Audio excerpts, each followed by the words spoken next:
여러분, 누에고치가 그 입에서 실을 뿜어서 집을 만들어서 거기서 살아가듯이 사람이 언어가 그 존재를 만들더라고요. 그 집에서 어떤 말 하냐에 따라서 그 인생의 집을 지어서 그 속에서 살아갑니다.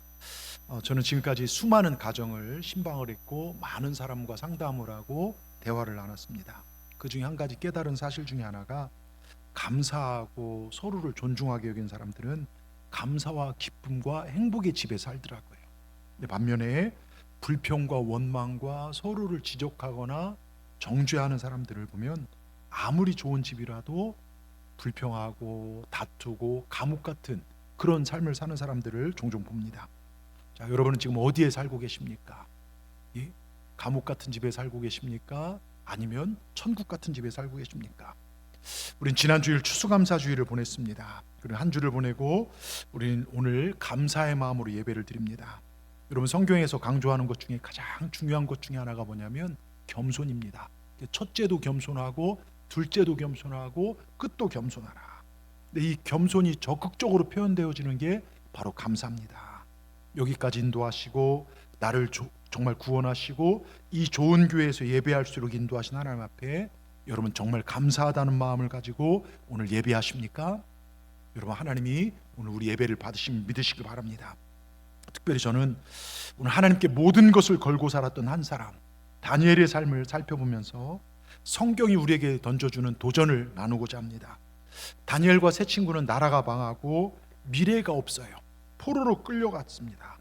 그 어려운 상황 속에서 하나님의 백성들을 어떻게 살아야 하는지를 그 세 친구들은 잘 보여줍니다. 또한 인간의 모든 희망, 앞으로의 계획, 희망이 끝난 그 상황에서 하나님은 하나님 앞에 믿음의 고백과 결단한 그 사람들을 어떻게 도우신지를 보여주는 내용이 다니엘서에 잘 나옵니다. 여러분, 고난 없는 사람은 아무도 없습니다. 누구나 광야를 만납니다. 출애굽한 이스라엘 백성들 보십시오. 바로 적과 꿀이 흐르는 가나안 땅에 들어가는 것이 아닙니다. 그 험난하고 힘든 수르 광야를 걷기도 하고 물이 없는 광야길을 걷기도 했습니다. 여러분, 주님을 믿으면 바로 축복이 주어지면 얼마나 좋겠습니까? 광야길 없이, 그 험난한 길 없이 젖과 꿀이 흐르는 그 산만 산다면 얼마나 좋겠습니까? 그런데 하나님은 우리를 광야로 이끄십니다. 오늘 목사님 그러더라고요. 이건 선택이 아니라 필수다. 그런데 하나님께서 우리 인생의 광야와 고난을 허락하신 것은요, 여러분, 우리에게 축복을 주시기 위함임을 꼭 기억하시길 바랍니다. 내 안에 있는 교만과 또 나를 낮추시고 또 낮추셔서 내 의와 내 속에 있는 것들을, 내 힘만 의지했던 모든 것들을 버리게 하시고 오직 하나님 주님만 바라볼 때 그가 가나안 땅에 들어갈 수 있어요. 여러분, 우리는 지금 광야길을 걸어가고 있습니다. 정말 힘들고 어렵지만, 정말 어렵지만 이럴 때일수록 주님만 바라보시길 바랍니다. 그럴 때 정말 오직 주님만 바라보실 때, 그럴 때 광야는 축복의 땅이 열려지는 통로가 될 줄 믿습니다. 여러분 보세요. 어떤 어려운 상황 속에서도 오직 하나님 한 분의 믿음을 가지고 살았던, 어떤 상황에서 감사로 기도했던 다니엘을 통하여 우리의 믿음도 더 깊어지고 우리 감사도 더 풍성해지는 그런 시간이 오늘 시간 되기를 바라면서 몇 가지 주님의 음성을 듣기를 원합니다. 첫째요, 우리 제목 같이 읽겠습니다. 하나님의 사람, 믿음의 사람은 죽음 앞에서도 감사하며 살 수 있습니다. 자, 오늘 본문은 우리가 교회 생활하다 보면 너무나 잘 알고 있고 교회학교 때부터 많이 들었던, 수없이 들었던 다니엘의 사자굴 사건, 저도 많이 듣고 많이 설교했던 그런 사건인데요.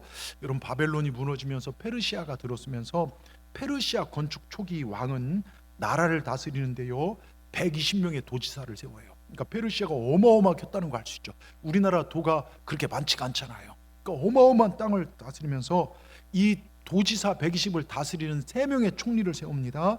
그 중에서 왕이 다니엘을 첫 번째 총리로 세워요. 여러분, 그런데 이 출세가 다니엘에게는 위기가 됩니다. 자, 4절을 보십시오. 4절, 다니엘 6장 4절 같이 한번 읽어보겠습니다.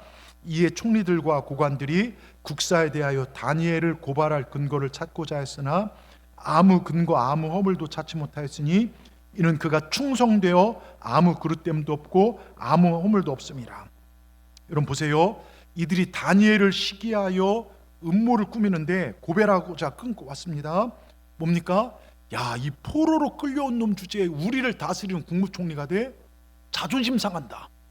어찌 이방 사람이 우리를 다스리냐? 그 저자를 없애자 작당을 하면서 그 정적들이 다니엘을 고발할 근거를 찾기 위해 혈안이 되어서 다니엘을 다 살펴봤어요. 근데 고발할 근거가 없다는 거예요. 왜요? 충성되었기 때문에요. 열심히 다했기 때문에요. 여러분, 우리 예수 믿는 사람은 이방 땅에 거하고 나를 정말 내게 월급 주는 사람이, 내가 다니는 회사가 이방 사람이 그럴 수 있지만, 여러분, 우리 예수 믿는 사람은 어디서든 충성을 다해야 합니다. 아시겠습니까? 그게 예수 믿는 사람 삶이에요. 교회에서는 바르게 신앙생활하는데 가서는 뺀질거리고 성실하지 못한다면 그건 하나님의 사람들이 아닙니다. 여러분, 어디서든 내 마음에 들든 안 들든 충성을 다하시기 바랍니다. 그러니까 고발할 근거가 없어요. 여러분 보세요. 우리 삶을 누군가 들춰봤을 때, 원수마귀가 여러분의 삶을 들춰봤을 때 고발할 근거가 없는 삶을 살도록 우리 정직하고 선하게 사시기 바랍니다. 근데 정적들이요, 한 가지 놀라운 사실을 발견합니다. 다니엘은 어떤 일이 있어도 정해진 시간에 예루살렘을 향한 창문을 열고 하루 3번 기도를 해요. 야, 이거다. 이걸로 빌미로 다니엘을 죽일 수 있는 법을 만들자. 그러면서 왕에게 아부합니다. 왕이시여, 저희가 볼 때 이제부터 30일 동안 왕위에, 그게 사람이든 누구든 신이든 절하거나 기도하면 그를 사자굴 속에 집어넣읍시다. 그래서 왕권을 강화해야 합니다. 이 땅의 주인은 왕밖에 없음을 온 백성이 알 수 있도록 나라의 질서를 세워야 합니다. 왕이 얼마나 기특합니까? 왕의 권위를 세워주기 위해서 그렇게, 여러분, 이렇게 법을 세우자니까. 그래서 왕이 법을 발령합니다. 자, 이 사실을 알고 다니엘이 어떻게 합니까? 다니엘이 이 법을 몰랐을까요? 다니엘이 이게 세워진 법의 이유까지 다 알 거예요. 근데 다니엘이 위축되었습니까? 기도를 멈췄을까요? 예배를 멈췄을까요? 여러분 10절을 보십시다. 자, 오늘 10절 한번 읽어보겠습니다. 다니엘이 이 조서에 왕의 도장이 찍힌 것을 알고도 자기 집에 돌아가서 윗방에 올라가 예루살렘에 향한 창문을 열고 전에 하던 대로 하루 3번씩 무릎을 꿇고 기도하며 그 하나님께 감사했더라. 여러분, 이게 다니엘의 신앙입니다. 죽을 줄 알면서도 지금 감사할 상황이 아니에요. 모든 나라가 자기 죽이려고 하는 상황입니다. 저는 이렇게 기도했을지 몰라요. 이제 장소를 바꿔서 윗방이 아니라 지하실로 내려갔을지 몰라요. 창문을 다 닫고, 그리고 열려진 창문 다 닫고요. 왜? 들키면 안 되니까요. 또 하나, 감사한 게 아니라, 하나님, 제가 믿음 지켰는데 이게 뭡니까? 적들은 왜 저를 죽이려고 합니까? 불평할 수 있을 겁니다. 이게 일반적인 사람들의 생각 아니겠습니까? 근데 다니엘은요, 우리에게 다른 모습을 보여줍니다. 왜 성경은 이러한 사실을 우리에게 보여줄까요? 그 이유가 무엇일까요? 다니엘이 특별해서요? 아닙니다. 잘 들으십시오. 성경은 이게 신앙이라는 거예요. 환경에 따라서 정말 좋을 때 나쁠 때가 신앙이 달라지는 게 아니라 늘 하나님께 뜻을 두고 사는 신앙, 이게 신앙이라는 것입니다. 저는 저와 여러분의 신앙이 이런 믿음 되기를 주의 이름으로 축원합니다. 하나님의 사람, 믿음의 사람은요, 이렇게 산다는 것을 보여주고 있습니다. 그리고 너희도 이렇게 살라는 것입니다. 환경 따라, 기분 따라, 몸이 아프든 힘들든 흔들리지 말고 주님 앞에 뜻을 두고 신앙생활해라. 여러분, 그런데 결과가 어떻게 됩니까? 적들에게 그대로 걸려서 다니엘은 사자굴 속에 던져줍니다. 그런데 놀라운 건 하나님의 천사가 사자굴 속에 내려와 사자 입을 막아버립니다.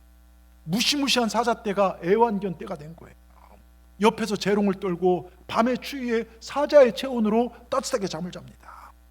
근데 그 밤에 하나님께서 왕의 마음을 바꿉니다. 내가 다니엘을 죽이려는 그 정적놈들의 농간에 돌아놨구나. 정말 충신이고 내가 의지할 만한 그런 사람을 잃을까 봐 잠을 설치고 밤새도록 잠 못 자다가 이른 새벽에 다니엘의 사자굴로 달려갑니다. 자, 20절 보십시다. 다니엘 6장 20절요. 여러분, 자, 다니엘이 든 굴에 가까이 이르러 슬피 소리질러 묻되, 하나님의 종 다니엘아, 네가 항상 섬기는 내 하나님이 사자들에게서 능히 너를 구원하시느냐. 여러분, 슬피 소리질러, 제가 이 왕의 입장에 살펴보니까요, 여러분, 이 글을 읽다가 저한테 조전 주신 게 뭐냐면, 하나님의 종 다니엘아, 지금 왕은 이방 사람입니다. 안 믿는 세상 사람이라 보면 돼요. 근데 다니엘은 국사를 펼치든 정책에 참여하든 어디든 누가 보더라도 하나님의 종이라는 거예요. 저는 저와 여러분이 직장에서든 어디서든 하나님의 종이라는 인정받기를 원합니다. 예? 하나님, 살아계신 하나님의 종, 동산교회 누구누구. 여러분, 이게 신앙생활이에요. 교회에서는 잘 찬양하지만 세상 나가서는요 노는 거 다 놀고 타락할 거 다 이게 아니라 누가 보더라도 자기밖에 모르는 이기적인 삶이 아니라 더 성실하고 더 헌신하고 여러분 그런 삶을 살아내는 것. 그래서 하나님의 종이란 평가를, 저 사람은 하나님의 종이야, 저 사람은 하나님 믿는 사람이야, 우리 이렇게 사셔야 돼요. 더 잘 사셔야 합니다. 더 섬기셔야만 합니다. 그래서 21절에 보세요. 다니엘이 왕에게 이르되 왕이여 원하건대 왕은 만수무강하소서. 여러분 같은 왕에게 만수무강하소서 할 수 있겠습니까? 저는 안 될 것 같아요. 왜? 나를 죽이라는 법을 세운 사람이 이 최종 결정은 이 왕 아닙니까? 예? 여러분 근데 내게 해코지하고 나한테 싫은 소리하고 나에게 안 좋은 사람일지라도 복을 빌어줄 수 있는 사람, 이게 신앙인입니다. 아시겠습니까? 나한테 잘하는 사람 누가 못해요. 근데 나에게 힘들게 할지라도 그를 위해 중보할 수 있고 기도할 수 있는 사람들, 여러분 그게 바른 삶입니다. 여러분 보세요. 우리도 남욕하고 비방하고 정죄하고 살지 마시고 우리 주위 분들에게 만수무강을 빌어주십시다. 우리 옆분들 살짝 바라보십시오. 좀 마음에 안 들게 생겼어도 우리 옆분 바라보면서 만수무강하십시오 이렇게 빌어주십시다. 자, 그러면서요 22절 보세요. 나의 하나님이 이미 그의 천사를 보내어 사자들의 입을 봉하셨으므로 사자들이 나를 상해하지 못하였으니. 여러분 이쯤 되면 와 하는 소리가 나와야죠. 사자들의 입을 지금 봉해버렸다니까, 천사를 보내서요. 여러분 얼마나 놀랐습니까? 그러니까 다니엘이 살아있음을 알고, 왜 여태까지 그런 사자굴에 집어던지면 그냥 밥이 되거든요. 왕은 너무나 깊어서 다니엘을 던진 그 사자굴 속에 다니엘이 죽은 줄 알고 전날 술 마시고 막 잔치를 했던 못된 정적들을 잡아서 사자굴 속에 집어던집니다. 그때 못된 자들을 24절에 보세요. 다니엘 6장 24절에 여러분 보면 그들만 죽은 게 아니에요. 나쁜 짓 하면요, 자 왕이 말하여 다니엘을 참소한 사람 끌어오게 하고 그들뿐만 아니라 그들의 누구요? 처와 자식들요 함께 사자굴에 던져넣게 했더니 어떻게 합니까? 그들이 굴바닥에 닿기 전에 사자들이 그들을 움켜줘서 뼈까지도 끊어버리고, 배고픈 사자들이요 그런 일을 펼쳤다. 얼마나 여러분 성경의 허구가 아니라 실감나는 기록입니까? 하나님의 사람을 해친 자들을 하나님이 이렇게 다스리십니다. 여러분 복의 근원이 무엇입니까? 아브라함을 부르면서 하나님 창세기에 너를 축복한 자를 내가 축복하고 너를 저주하는 자를 저주하고 너를 해친 자를 내가 해치리라. 이게 하나님의 약속이었어요. 제가 신년 축복성회 때나 여러분이 종종 말씀드리면서 여러분에게 이런 복이 있기를 원했고, 저도 제 삶을 돌아보면요 정말 하나님께서 제 인생을 쭉 지금까지 돌아보면요 저를 축복한 분들에게 하나님께서 복을 주신 걸 보게 돼요.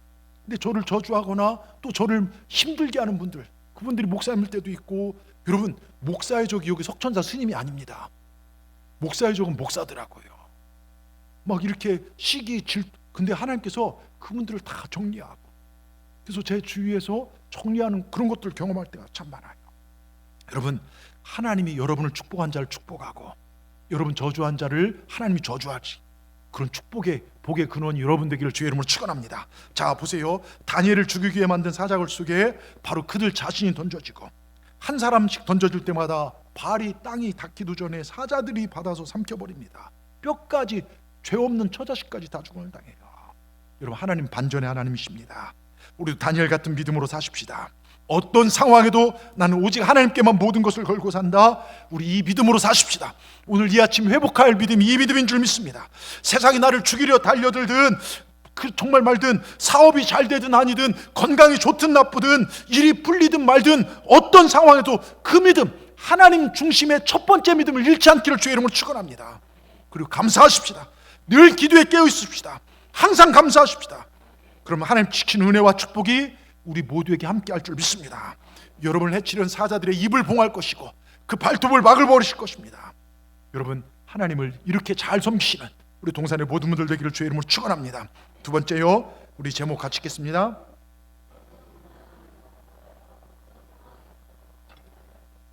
감사를 말하십시오. 여러분 인생은 해석하기 나름이다. 몇 번을 말씀드렸어요. 어떻게 해석하느냐에 따라서 기쁨이 될 수 있고 불평이 될 수 있습니다. 제 얘기를 하자면 어제 우리가 야유에 벌써 아마 12년째 이렇게 나간 것 같아요. 제가 오고 그 해는 못 나가고 다음에 준비해서 남선교회 사업을 이렇게 했는데 10년쯤 전쯤에 해서 저기를 갔는데 비가 막 왔어요. 제가 여러분들한테 표현하지만 엄청나게 제가 하나님 우리 교회가 이게 몇 년 만에 한번 가는 건데 날씨도 화창하게 못 해주고 비를 주신 이게 뭔 일입니까? 막 하나님 앞에 막 그렇게 불평을 해댔어요. 이번에 안식하면서 이탈리아 갔더니 막 바티칸 대성당 이렇게 비가 막 내리는데 유럽 사람들은 이 비를 맞아요. 근데 가이드가 그런 얘기를 해요. 이 비는 하나님의 축복으로 여긴다. 그래서 비의 어원을 찾아보니까 생명의 뭐 출산 뭐 이런 뜻이 있더라고요. 아, 그렇구나. 그래서 제가 일기를 보니까 내일 막 어제 이제 비 온다는 얘기 있어서 그래도 비 맞으면서 다니면 정말 생명이 우리 장로님 한 분은 그러더라고요. 목사님 탈모도 있고 빠르신데 제 모자 시급 1,000원에 빌려드릴게요. 비 오면 막 그랬는데 그냥 제가 감사함으로 비 맞기로 했습니다. 근데 또 너무 감사한 게 비가 안 오고 도착하니까 비가 오고. 그래서 해석이 틀려지면 관점이 틀려지면 여러분 보세요. 기쁨이 될 수 있고 불평이 될 수 있는데요. 매사에 불평거리 찬 사람은 모든 삶이 불평으로 보일 수 있어요. 야, 돈 많고 능력 많은 부모 밑에 태어나 인생 편하게 사는 사람 많은데 우리 집은 왜 이렇게 가난해? 건강한 사람 많은데 나는 왜 이렇게 아파? 다른 사람 평범하게 사는 것 같은데 왜 나는 왜 이렇게 인생이 얽히고 설키고 꼬이는 일이 많을까? 나는 왜 이런 외모를 가지고 태어났을까? 똑똑하고 잘난 자식 좀 하나 주시지. 여러분 이런 사람들 눈에는요 만사가 불평입니다. 근데요 감사거리를 찬 사람들은 온 세상이 감사한 일로 가득 차요.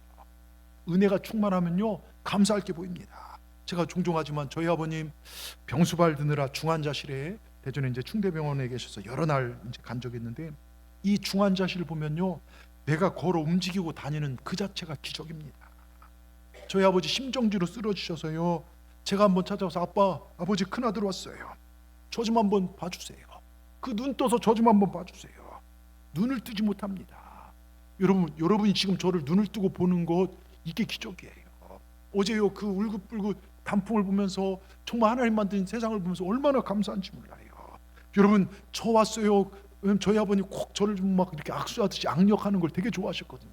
그 손으로 한번 저 좀 꽉 좀 잡아주세요. 그걸 보대요. 여러분 내가 손을 잡을 수 있고 손가락을 성경을 넓힐 수 있다. 이거 기적입니다.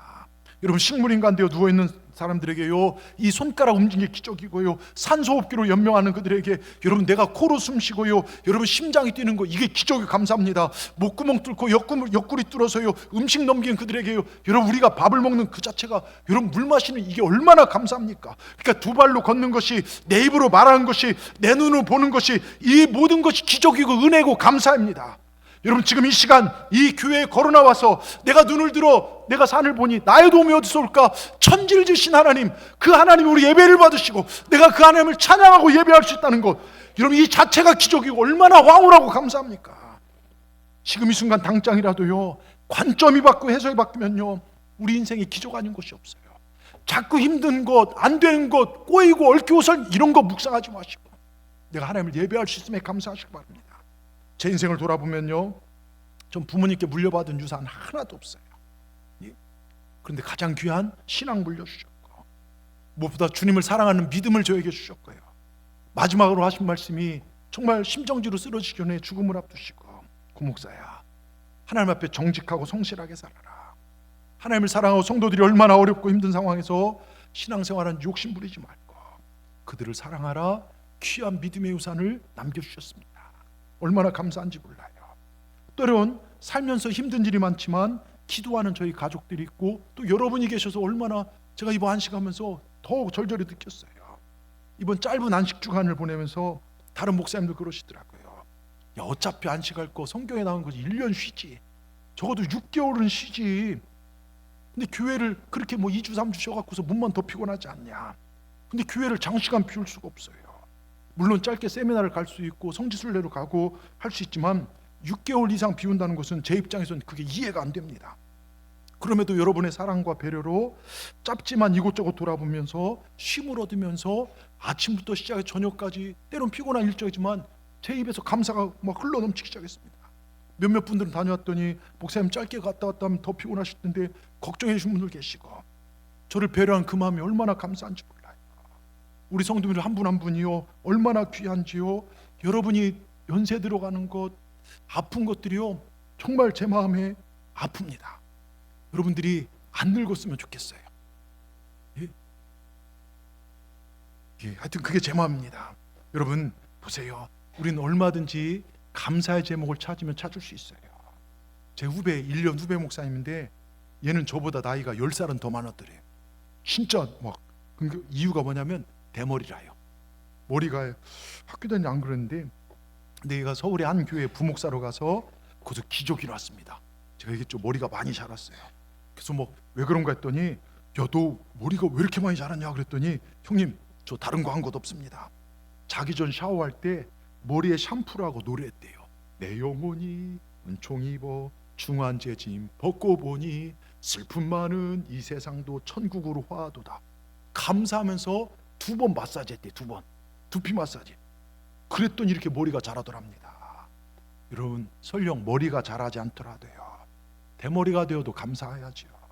근데 여러분 그거 아십니까? 대머리 중에 거지가 없다는 거예요. 제가 거지들 보니까 다 머리가 중구난방돼요. 막 이도 있고. 근데 대머리는 거지가 없어요. 훌륭한 목사님들 가운데요 대머리 분들이 많아요. 거의 머리 없는 분들이 많아요. 예? 근데 그분이 얘기가 그 김선도 감독님도 그렇고 대머리는 하나님이 이쁘다고 자꾸 쓰다듬어 주셔서 그래서 머리가 없다는 거예요. 예? 하나님 매일같이 하나님 자녀들의 머릿수를 세시는데 대머리는 하나님의 수고를 줄여준다는 겁니다. 그래서 다른 사람들 머리카락 세기 힘들 텐데 대머리는 몇 가락 없으니까 금방 끝난다는 거예요. 그래서 대머리가 효자성도다 그런 얘기를 하더라고요. 뭡니까? 해석이 중요하다는 거예요. 여러분 보십시오. 우리가 살아가는 인생과 신앙의 길에 얼마나 많은 걸림돌과 어려움이 있습니까? 다니엘처럼 나를 시기하고 모함하는 그런 사람들 우리 주위에 없겠습니까? 때론 사자굴 속에 던져지는 것처럼 온통 죽고 싶은 죽음의 길을 만나진 않았습니까? 우리 성도님 중에 지금 눈물로 지내는 분들 계실 거예요. 자녀 문제로 힘들어하신 분도 계시고 경제적 어려움으로 힘들어하시고 집안에 아픈 사람 때문에 힘들어하시고 여러 가지 어려운 분에 계신 분들을 압니다.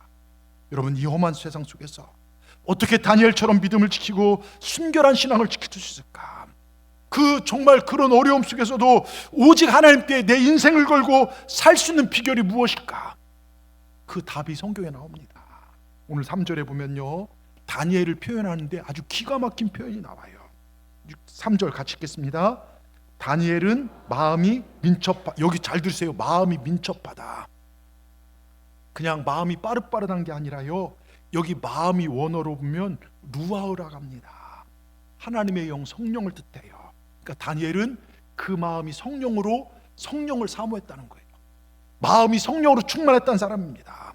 마음이 하나님의 영으로 하나님의 말씀으로 가득했던 사람이라는 것입니다.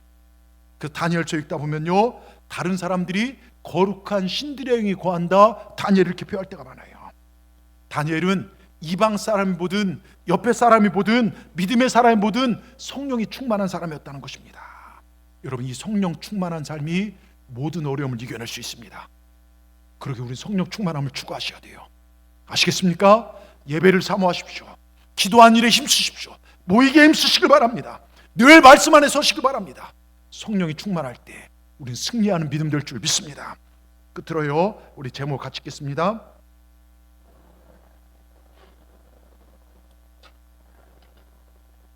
예, 여러분 성경에 큰 기적을 본 사람들의 공통점이 있죠. 하나님을 온전히 믿고 신뢰한 사람들이란 것입니다. 하나님께 모든 걸 걸었던 사람들입니다. 하나님 앞에 모든 걸 내어놓은 사람입니다. 여러분 보세요. 오병이의 기적이 어떻게 시작됩니까? 한 어린아이가요 정말 바친 그 보리떡 5개와 물고기 2마리로 수천 명이 먹고도 12강조나 남은 사건이요. 여러분 어린아이 어디 숨어서 몰래 먹을 수도 있어요. 그런데 자신의 배고픔을 참고 그 도시락을 내가 가장 귀하게 여긴 것을 주님 앞에 어린아이 심정을 드린 거예요. 이것이 기적의 씨앗이 되어서 수만 명이 수천 명이 먹고 남습니다. 오늘 예수님께서요 성전 입구에 서서 사람들이 헌금하는 장면을 봅니다. 부자들이 큰 예물을 드리죠. 귀한 일이죠. 근데 한 과부가 얼마를 드립니까? 2렙돈을 드려요. 근데 여러분 아십니까? 율법상 한 렙돈은 신성을 모독하는 의미라 해서 그건 헌금으로 못 드렸어요. 율법상 그렇게 정해져 있어요. 그러니까 2렙돈 최소. 근데 주님은 어떻게 합니까? 그 과부를 칭찬해요. 액수가 중요한 게 아니라 그 마음 중심을 보셨다는 것입니다. 하나님 오늘 여러분에게 말씀하십니다. 나는 너에게 내 아들 독생자를 걸었다. 너를 얻기 위해서, 여러분 한 분 한 분 얻기 위해서 우리 하나님은 예수님을 걸으셨습니다. 그러면서 묻습니다. 너는 나에게 너의 인생을 걸고 있느냐? 여러분 어떻습니까? 하나님 앞에 여러분 인생을 거십니까? 신앙은요, 내 인생을 걸어 영생을 얻는 것입니다. 여러분 하나님 섬기는 것이 직장생활보다 못하면 안 되죠. 여러분 구약시대 가장 비참하고 암울했던 시대가 아하방 때였을 것입니다. 근데 사실 아하방 때 번영을 많이 이뤘어요. 제가 이스라엘 역사장을 돌아보면서 그때 정말 구약 박사들이 그런 얘기를 하더라고요. 아하방 때 쌓아진 성벽들이 많다는 겁니다. 무슨 얘기입니까? 그 시대 사람들이 세상의 풍요와 번영을 추구했죠. 왜? 아합은 외국 나라와 정말 외교하면서 여러분 굉장히 이스라엘을 부유하겠지만, 그러나 하나님의 말씀과 하나님을 온전히 섬기는 것은 뒷전이었습니다. 그때 하나님 엘리야를 통해서 어떻게 합니까? 이 땅에 내 말이 없으면 수년 동안 비가 내리지 않으리라 예언하고 왕을 피하여 그린 시냇가로 숨어듭니다. 여러분 아무리 도시가 발전해도 번영해도요, 여러분 물 없으니까요, 나락골이 아니고 수많은 사람이 죽습니다. 근데 엘리야는 까마귀가 물어다 주는 떡을 마시고 마지막 한두 방울 남은 그 시냇물을 마시고 살게 되다가 마침내 시냇가가 딱 말라버려요.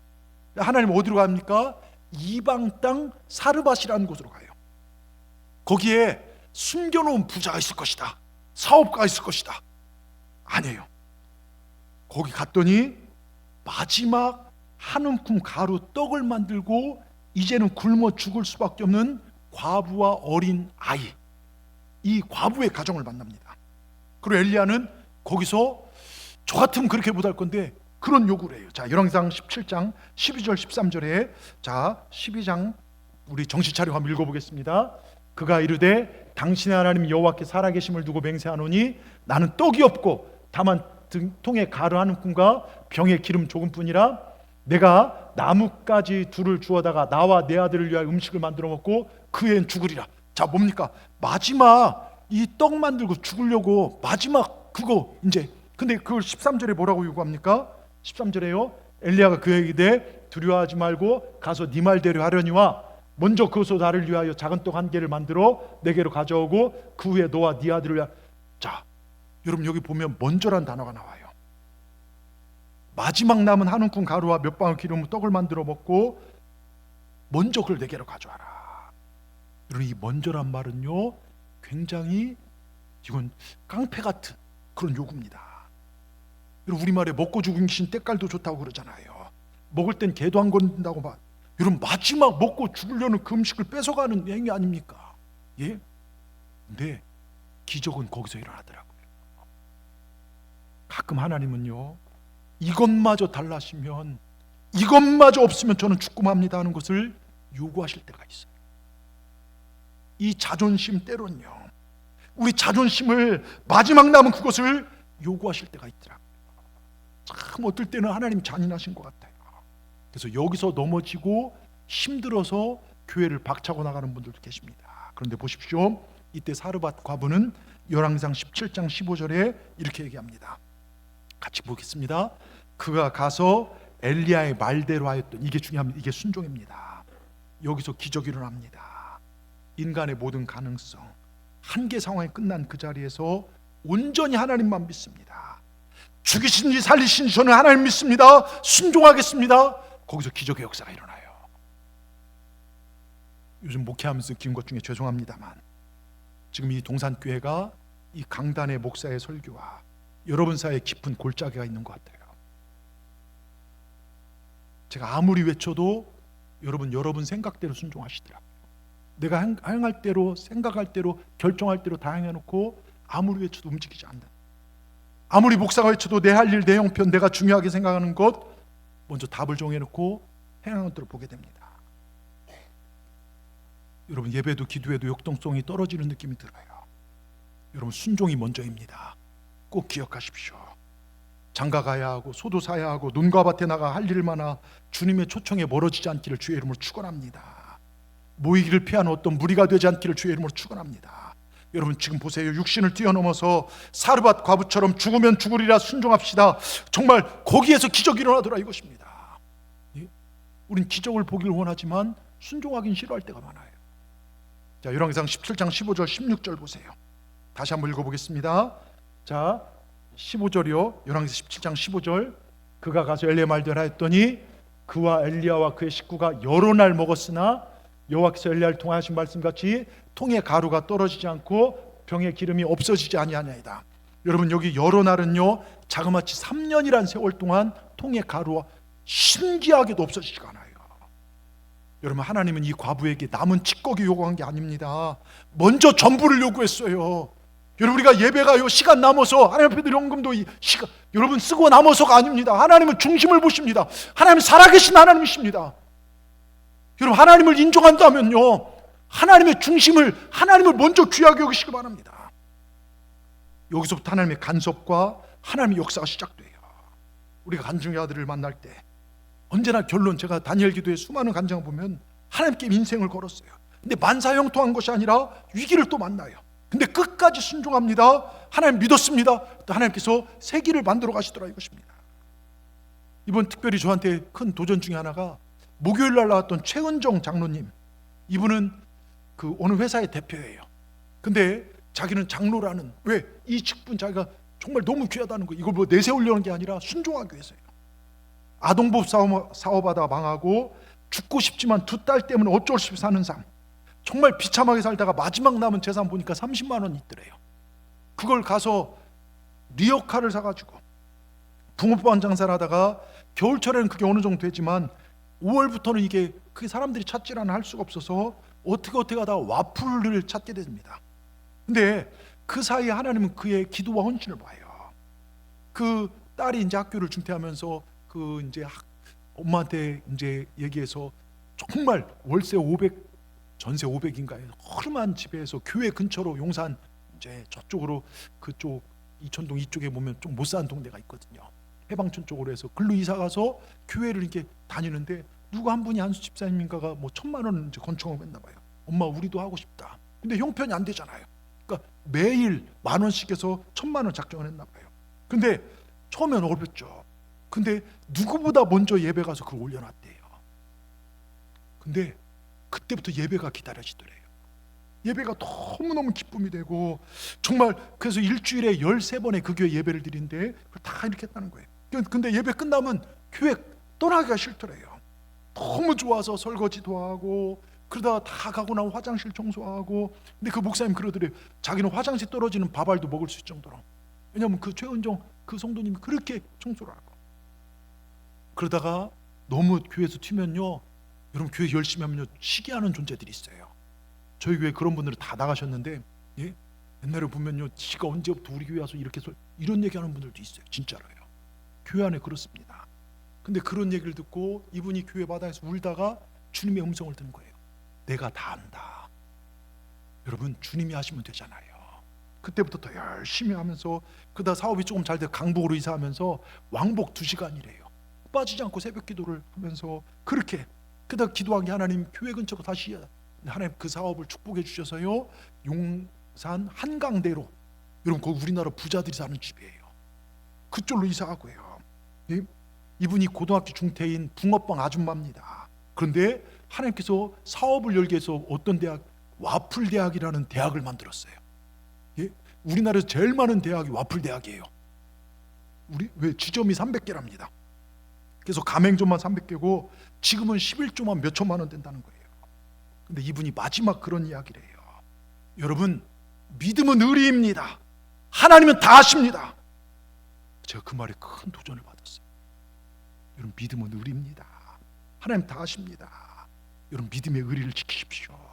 내가 지금 광야길을 걸어 힘든 길을 걸어가지만 하나님을 향한 믿음의 의리를 지킬 때 여러분, 하나님께서 우리 삶 가운데 은혜를 도와실 줄 믿습니다.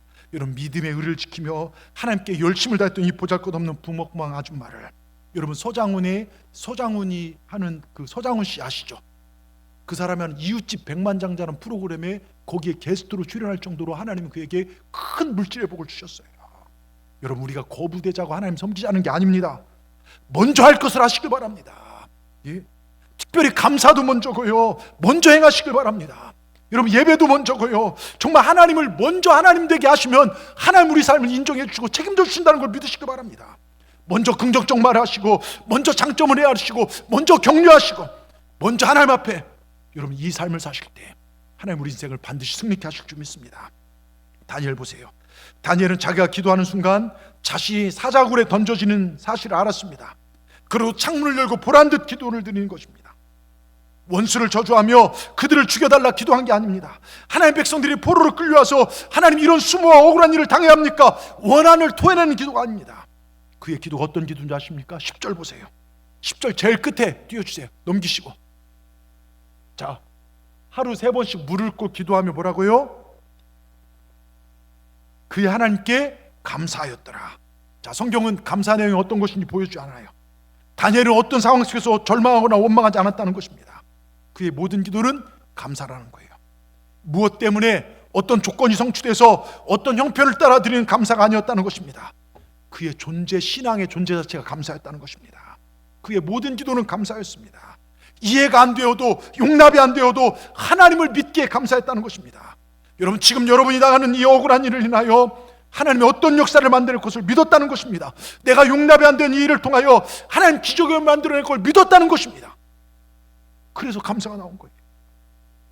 여러분, 우리의 감사가 내 기준과 조건의 만족에 나온다면 우리 감사는 뒤집어질 수 있더라고요. 원망과 불평으로 바꿀 수 있어요. 여러분, 사람 보고 감사했다가 사람 보고 실망할 때 있어요. 제가 목회를 오래 한 건 아니지만 목사님 말씀은 목숨까지 걸겠습니다. 막 양복도 사주시고 한약도 해주는데 어느 날 떠나셨어요.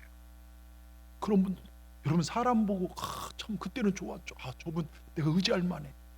근데요, 뭔가 틀어질 때, 그래서 사람 보고 감사했다가 사람 보고 실망할 수 있어요. 여러분, 있다고 감사했다가 없어지면 불평하겠습니까? 병이 나았다고 감사하다가 또 병이 걸릴 수 있어요. 우리 인생은요. 그럼 불평하시겠습니까? 사업 잘 되어 감사하다가 사업이 어려우면 여러분 어찌 하시겠습니까?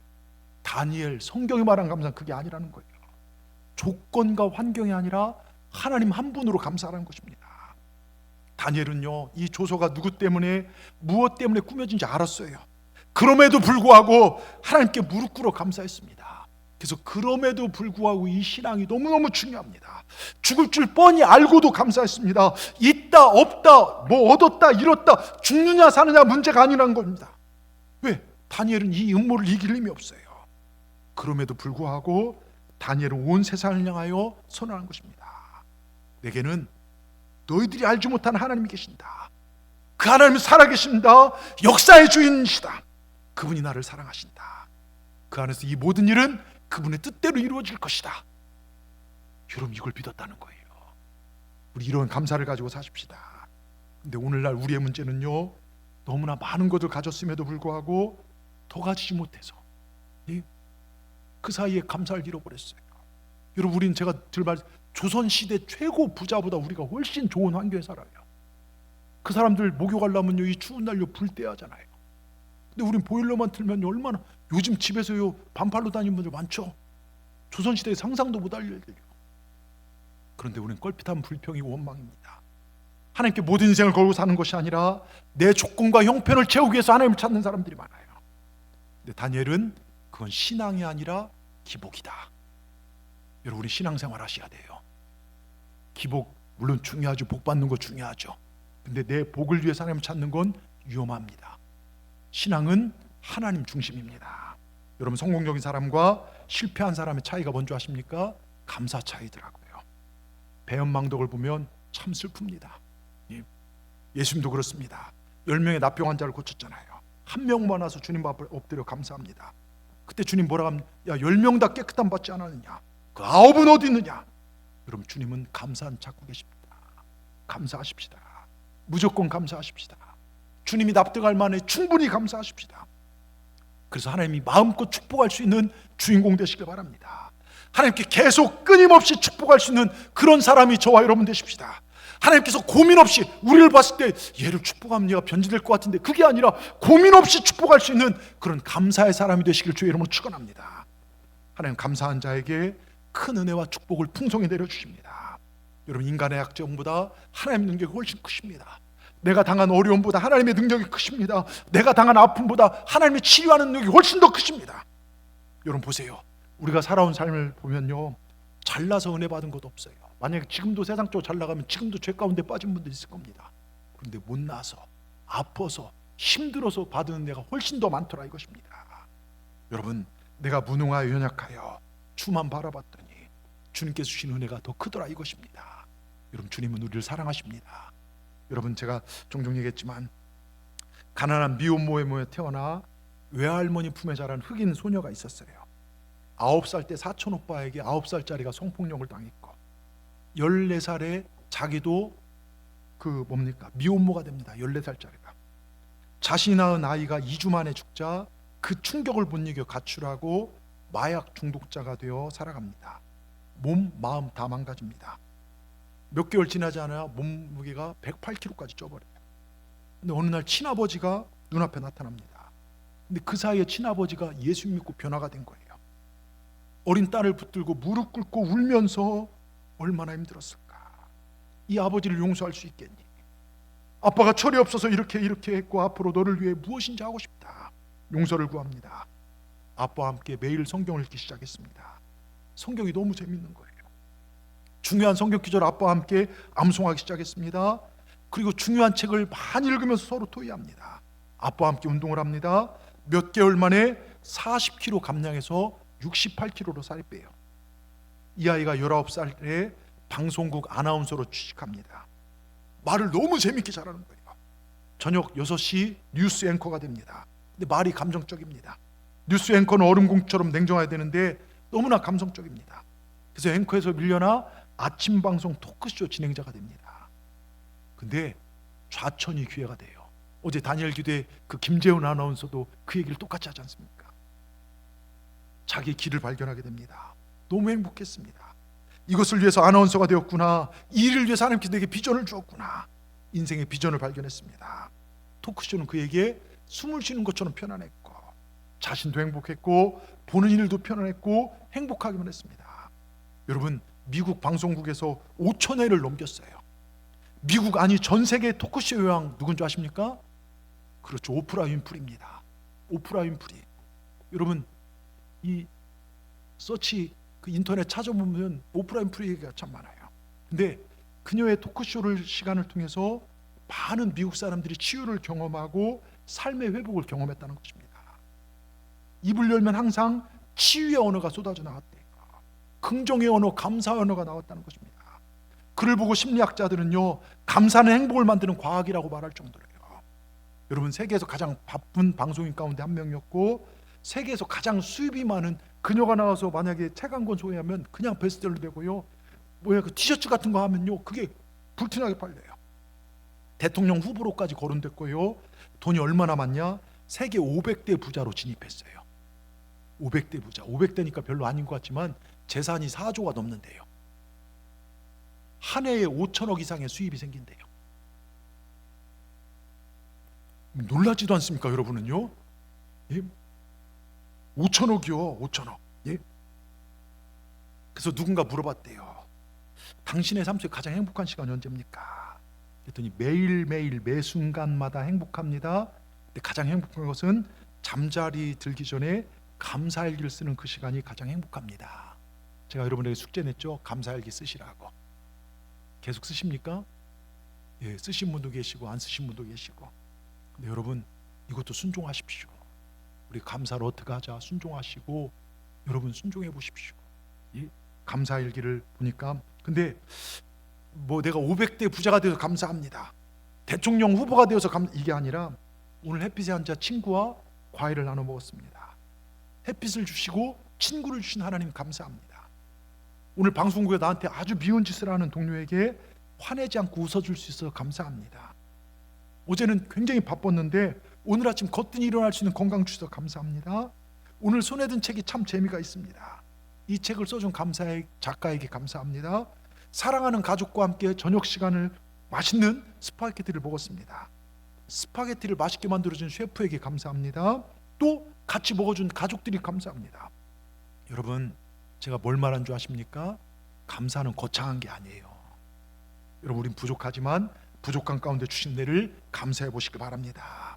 나를 사랑하신 하나님, 언제나 나와 함께 하신 하나님, 그 하나님 말미암아 감사해 보십시오. 또 함께 신앙생활하는 우리 성도님들 감사하고 같이 살아가는 익숙해진 내 부부들, 정말 나를 위해 여러분, 내 자녀들, 내 부모님께 감사해 보십시오. 가정이 얼마나 행복하겠습니까? 다니엘은요, 사자굴에 던져졌지만 천사가 임하니 그곳이 천사의 집이 됐어요. 여러분을 두렵게 하는 사자굴은 무엇입니까? 거기 주님의 천사가 임하면 거기가 천국의 집이 되는 줄 믿습니다. 여러분, 무조건 믿고 감사했더니 사자 입을 막으시고 무시무시한 발톱을 막으셨습니다. 지금 혹시 여러분을 삼킬 듯이 여러분의 달려드는 무서운 존재들이 있습니까? 힘든 존재들이 있습니까? 여러분, 환난의 입은 닫혀지고 시련의 발톱이 여러분 삶 가운데 떠나갈지어다. 아멘. 하나님 말씀하십니다. 나는 너를 얻기 위하여 내 아들 예수 독생자를 내어놓았다. 독생자를 걸었다. 그렇다면 내가 널 위해 무엇을 아끼랴? 나를 믿고 함께 감사하며 행복하게 평안히 살자꾸나. 이게 하나님 아버지의 마음입니다. 여러분, 감사한 자에게 하나님은 행복을 주십니다. 감사하는 자에게 하나님께 은혜를 베푸십니다. 감사하는 자에게 하나님께 복을 주십니다. 감사하는 자에게 하나님 복된 길을 예비해 놓으셨습니다. 우리 감사하며 그 길을 걸어가십시다. 우리 하나님께 감사하십시다. 우리 큰 소리 아멘 하십시다. 기도하겠습니다. 하나님 감사합니다. 2025년 여기까지 인도하신 하나님 은혜에 진심으로 감사를 드립니다. 지난주에 추수감사절기를 보내고 그 사이 감사를 잊고 지난주에 일상에 머물렀던 일상을 다시 한번 감사신앙으로 일깨워 주시니 감사합니다.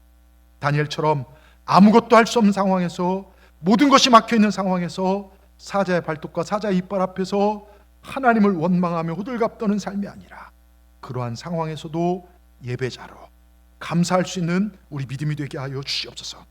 원수마귀 사단은 우리가 감사하는 것을 싫어하여 환경과 상황을 어렵게 만들지만 더욱 기도하며 말씀으로 우리 마음이 성령으로 충만하여 더욱 감사하는 믿음 되게 하여 주셔서 나를 통해 내 주위 사람들까지도 감사를 전염시키는 행복 바이러스들이 우리가 되게 하여 주시옵소서.